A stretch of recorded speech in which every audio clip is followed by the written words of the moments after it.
we're finding you your perfect match, or we are helping you sell when the time is perfect for you. More about seeing what our clients' needs are and helping them achieve that than putting money in the bank. That always kind of stuck with me. I don't have commission breath. It makes sense. Just be there for that person. Absolutely. And the results will come. And thankfully, with a combination of some hard work and some luck and some really loyal clients and friends, business started to build and pick up. Welcome to the TNT Real Estate Podcast, where we spark conversations that set you up for real estate success. I'm Tyler. And I'm Tanya, and each week we bring you expert tips on navigating Northern Ontario's real estate market. Whether you're buying, selling, or investing, we've got the tools to help you thrive.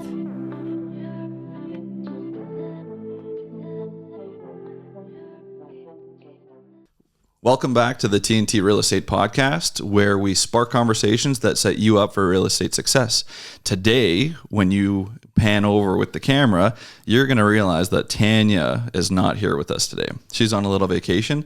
So I voluntold two of our agents, our top producing team in the office, that they are now going to be my podcast's guests.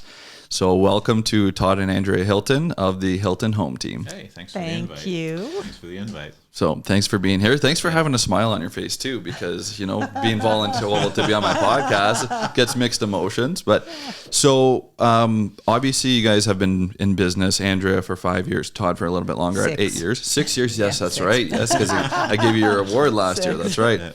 So obviously it's been going very well. You guys are killing it in real estate. So we just wanted to get a little bit of a history, whether Andrew or Todd, you guys can both start. Why real estate? Where does this come from? Yeah. So you want me to You can take start, this one? sure, yeah. I decided way back in my early 20s that I was going to do real estate when I retired.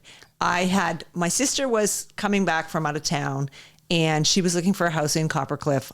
She was sort of in transition. So it was kind of my job was to help set this up. So I did work with a real estate agent to help her out. But I found that I was seeking it out. And actually the house that she actually bought is someone that I knew that was going to sell, who I contacted their daughter and asked if it was okay if the agent one of those stories. And I just said, I love this process and I could do it differently than what I was seeing. Yeah. And so, but being realistic and raising, living my life and paying my bills and raising kids, etc., I knew that this is not something I can take on now. But I said from that point on, when I retire, I will sell real estate, and I do. And you stuck to your word. That's awesome. I did, yeah. Absolutely. Yeah. That's awesome. I mean, I don't have a similar exciting story like that, but it was something I always took an interest in. And there was a career change that I was looking at in 2015. Yeah.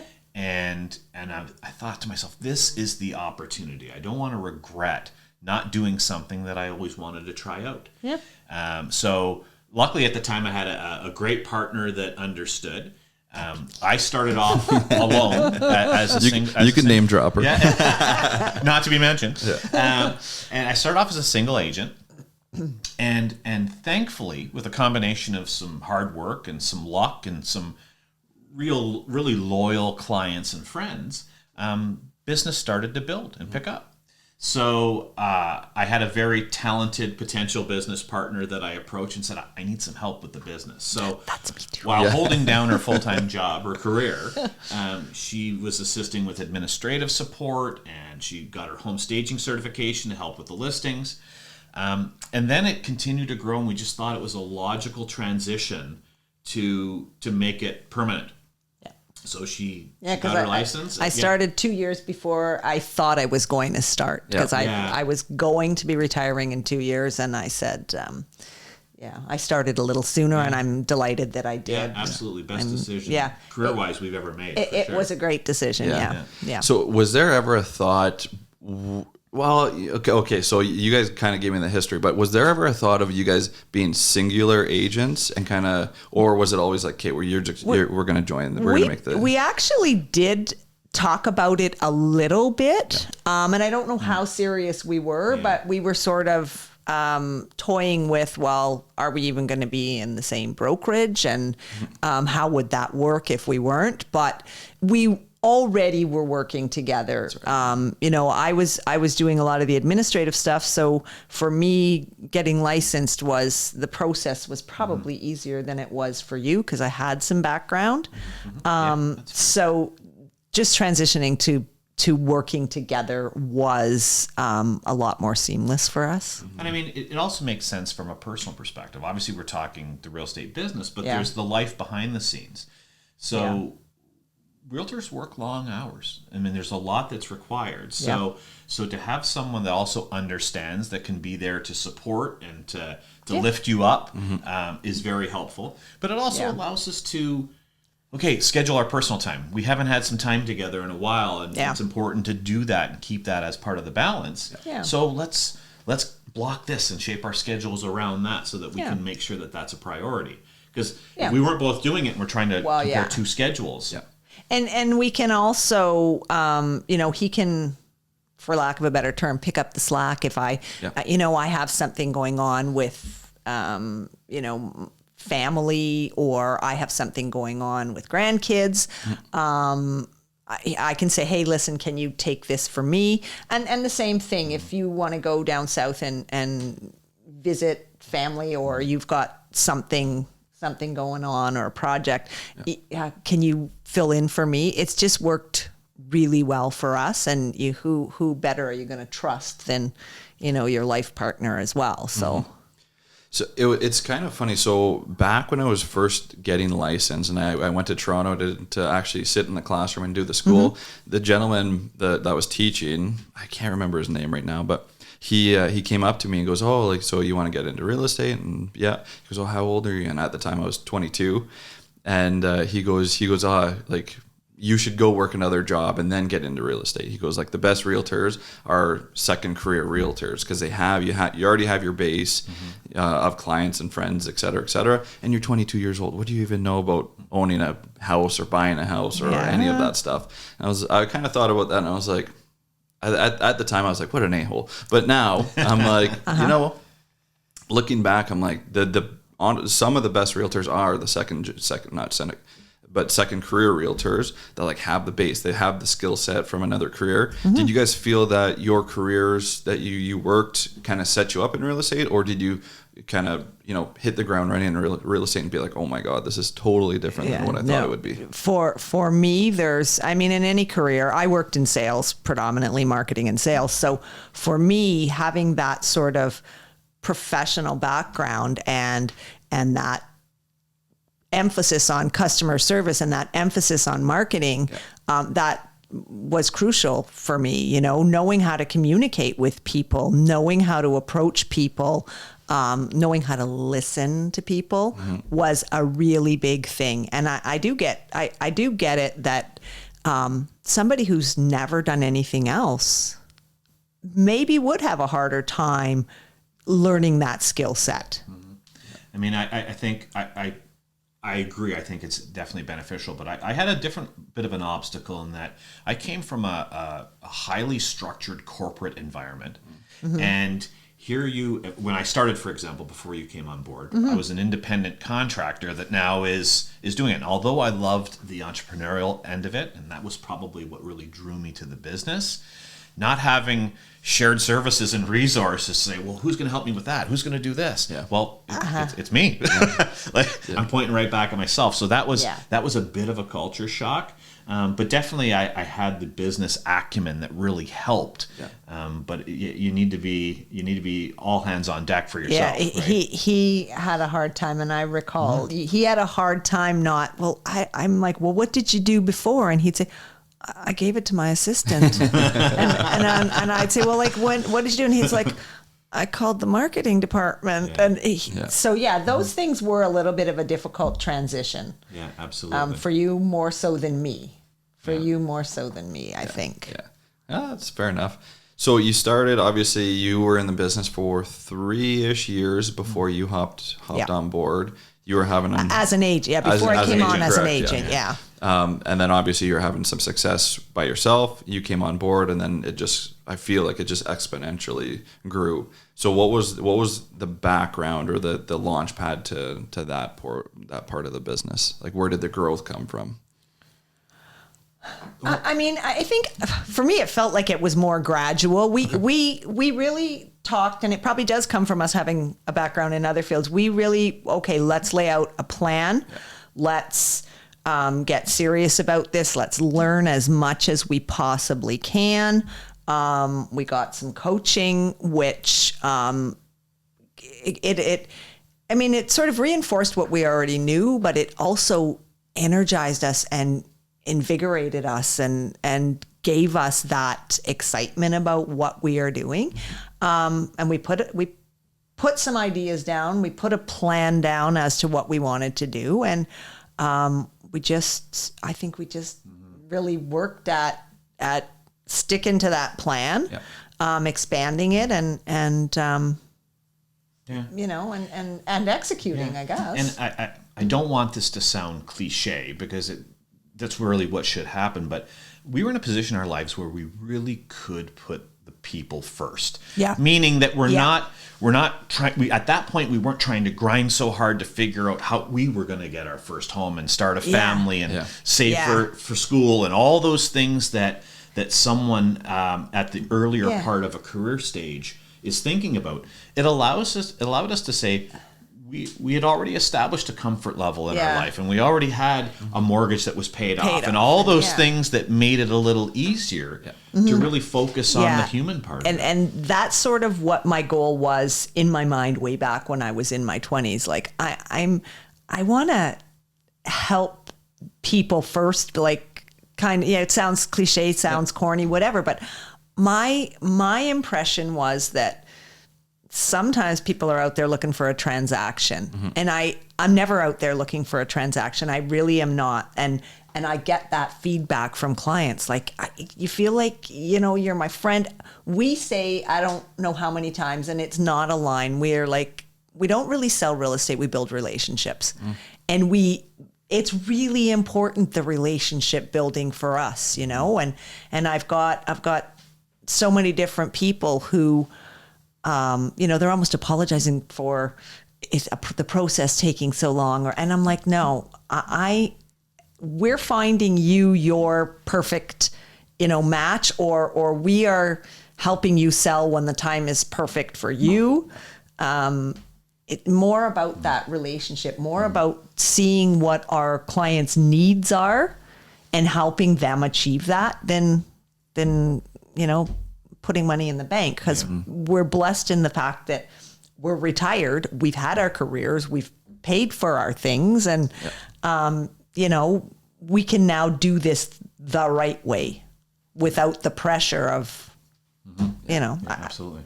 Actually, I recently just started working with a client again that I helped. She had bought a house, I think 5 years ago, so kind of middle of my career. And then now she came back and she goes, I promise it's not going to take 1.5 years to find my next house. And I'm like, I don't care if it does. Yeah. Like, we're here to help you. So, I totally get that mindset. And even going back to the transactional, like, I know I used to coach with the same coach that you guys are with, but like the commission breath, that always kind of stuck with me. I don't have commission breath. Like, it makes sense. Just be there for that person. Absolutely. And the results will come. Yeah. Absolutely. Yeah.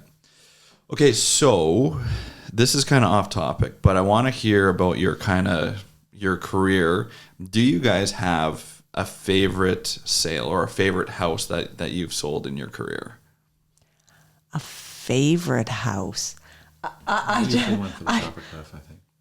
I don't know if the house was my favorite, but maybe the experience was my favorite because it really resonated with what I want to do. And we sold a house for some seniors, and they were like really seniors, and they had no family locally, nobody here. They needed to go into a seniors community, and so first of all, I knew the community really well. And so anyway, I worked with this couple, and they hadn't a clue. They bought that house however many years ago, decades and decades ago. And so it's obviously something you have to be gentle about as well, raised families there, et cetera. So in the process, I helped them find the place that they were going to go to, the seniors community that worked for them. Went in and staged the house. The new one, you mean? Or? Well, no, the house that they were leaving, and talked strategy with them that I don't think they understood, but they felt comfortable enough, and they felt like I was genuinely helping them. So we got them more money than I think they thought they could possibly get for the house. The timing was right for it. The process was right.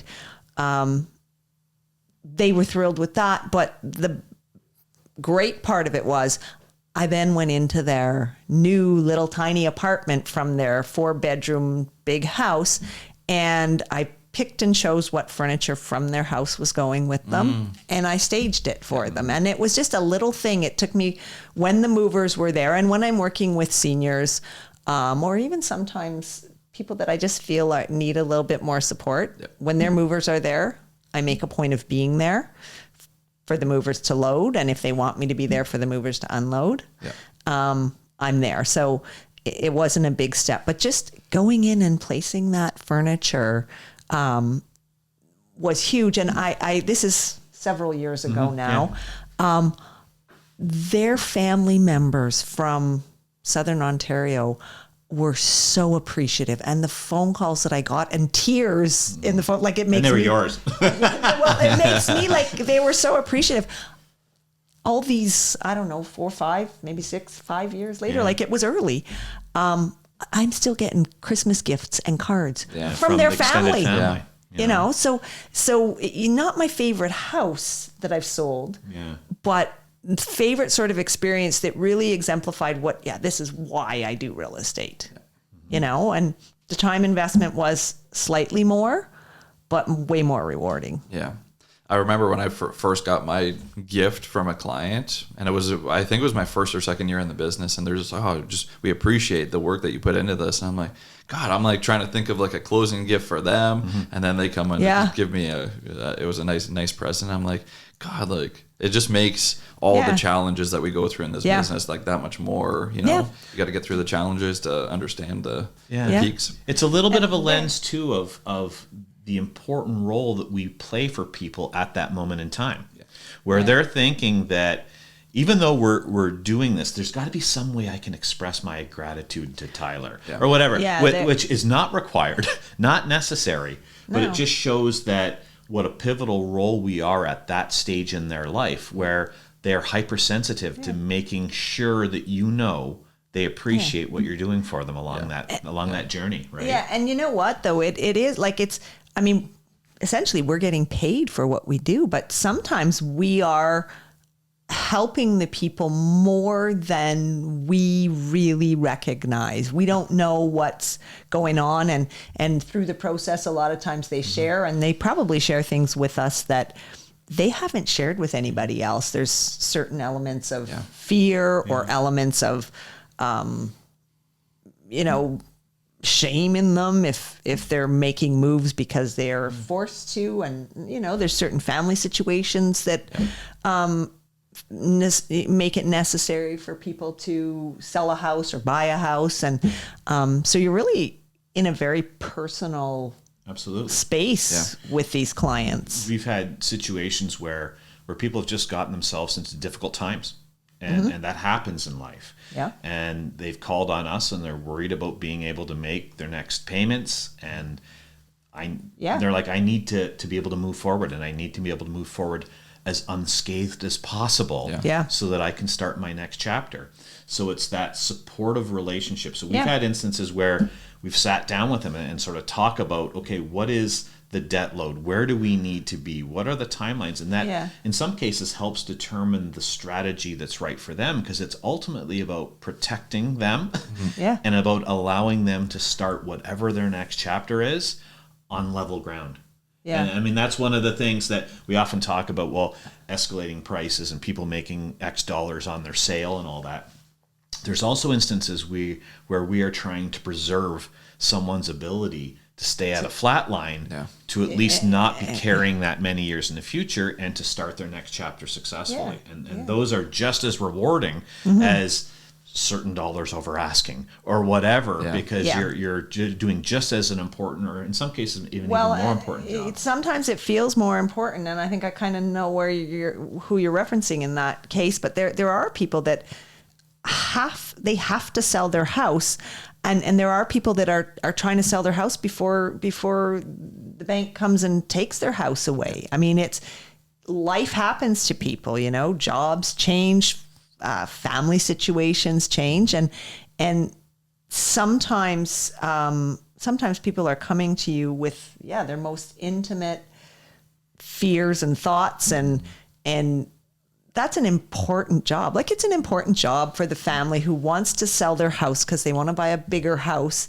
or the family that's downsizing because their kids have moved out. And those are all feel good, and but there are sometimes people terrified that they're going to lose everything that they have. Those ones are really important, and it's really rewarding to be able to help them. And I always say sometimes, you're part counselor, part realtor. I mean, we talk about team dynamics. I think that's something that Andrea really brought to sort of the service that I was providing initially. Is people feel comfortable confiding in her. They trust her moving forward. So, and sometimes we need some of those intimate details to know how to protect you. So they have to feel like they're in a safe place. And Andrea does an exceptional job of sort of creating that safe space for people. And that's been a great, not that I'm saying it from a business perspective, but it's been beneficial to what we do. Because we need to know some of that information so that we can create a scenario that allows them to be able to move forward, and the unknowns sometimes trip them up. And I think that's a huge benefit. And to us. I'm going to have some young clients who call me Realtor Mom. For real, they introduce me to their family as this is my Realtor Mom, which I think it's great, because I do, when it's somebody young who needs guidance, if you will. They've never done this process. I am kind of like their mom. But then I've had real moms call me up and say, listen, my kid's having a not the greatest time. This is what they're trying to do. They've been working with a few different people, but do you think that you can work with them? I talked to so-and-so and they said you were great with their... And I'm absolutely, that's a big compliment to me, right? Absolutely. When somebody's parents trust me to help their kids. And sometimes they get me to help their kids sell the first house they're selling. And sometimes they're calling me to help them through the process of buying. And I think it's great. It's obviously showing that I would want... The ultimate compliment. Yeah, it's a big compliment. I would want somebody that I trust if my kids were doing something that I didn't understand. Yep. I want somebody trustworthy guiding them along. So that's a huge compliment for me when somebody's saying, can you help my kids? Like my most precious commodity. Can you help them? Yeah. That's a good point for sure. Yeah. So we've talked obviously a couple great feel-good stories. Is there one point of your career, or one story of your career that like you're most proud of? Obviously, the referral businesses and the parents asking for to help the kids are obviously huge. Like would make anybody feel proud, right? But is there one that you could think of that you're like, oh, that this felt really good. I did a good job on this one. Well, I think there've been a couple. I mean, one thing, and you can probably speak to an example. One thing that really makes me proud. Have you ever been on Facebook, sort of scrolling through, and then there's all the groups, and someone will start this thing that's almost intended for like, hey, I'm thinking of hiring a realtor. Does anyone recommend one? Yeah. And those things often get 180, 200, 250 comments. And the amount of people that are clients or friends or family of ours that still take the time to put our name 5 years after the fact, they're taking the time, even though there's 180 other names there, you got to call the Hilton. That is sort of an ultimate compliment, because they want it known 5 years after the fact that they had a great experience. Yeah. And I want to put it forward. And I know that there's 80 other great names on here. Yeah. Yeah. But I want you to know the great name that I want to bring forward. And that always makes me super proud of what we did 5 years ago, 7 years ago, whatever it may be. And it always surprises me. And we make a point of always personally thanking those people for taking that time to sort of refer our business or whatever, put the name out. And when you talk about proud of a specific sale as well, like, I'm proud of them all. I'm proud of who we've helped, but we've had a couple of instances where there have been, I'm thinking one, and I'm actually not going to name it, but where there was a property that was listed, I think, with every realtor you could imagine, every different brokerage, never selling. And they came to us, and we kind of were like, oh, wow, okay. It's been having a hard time. And we just put together a marketing plan. We were real with them about where we thought the value was going to be. We were real with them about the challenges that were there. We put together a really good marketing plan, and we sold that, and we've helped them a few other times after that. But you know, when you see something come on the market and it's on the market for 3 months and then didn't sell, and then you see it and it's on the market for 6 months with somebody else and it didn't sell, and you don't know what the dynamic is, and you don't, you know, and we had shown that a few times as well when it wasn't our listing, and when they came to us, and we ended up selling, and it was a unique property. It wasn't just a straight, this is your home, we're going to sell it, and if the price is right, you're going to sell it. It was a unique property. It had some unique zoning. It had dual zoning, and it had been on the market a bunch of times. And for us to have sold it, and we sold it not lickety split, but we sold it in a relatively quick, especially given what we saw. So that one was a really proud thing. And I think that sort of established us as well, because we then had some other people with harder to sell properties take note and call us. So like proud that we were able to help those people, and proud, and they're big advocates of ours now too, but you know, proud that we went that extra mile, and we do go that extra mile. You know, there's no putting a sign on the lawn and walking away. And it proved to us. 3 Ps? Yeah. It proved to us that it worked. Put a sign on the lawn, place on MLS, pray that it sells. But so it proved also to us that sort of the marketing plan we came up with worked. So that one, if you're looking for a specific sale, there's a proud element there. Yeah, but I think it go back to your very first comment, though, in that response, though, is there's really elements in all of them where we know or understand that we are making a difference some way. Yeah. It's different in every case, but at the end of the day, it allows a family to achieve a goal, regardless of what that goal is, and they're different every time. And that's something that's important. That's a conduit to success that they have deemed that they can't do themselves, and they need someone to help guide them along that path, and to be that person that they're trusting with that is a huge responsibility, and we appreciate it for sure. And we do. I mean, we love all of our clients, and there's always a certain element, but the ones that we need to take care of, you a little bit more ownership in there. So that's why I love working with seniors who are selling, because I'm protective of them. You know, I met you last week, and now I'm looking after your best interest, but I get really protective, and I want to make sure that everything is comfortable. And then sometimes those young buyers, I want to protect them and make sure that, you know. And I think we also, when you talk about that demographic in particular, I think we have an understanding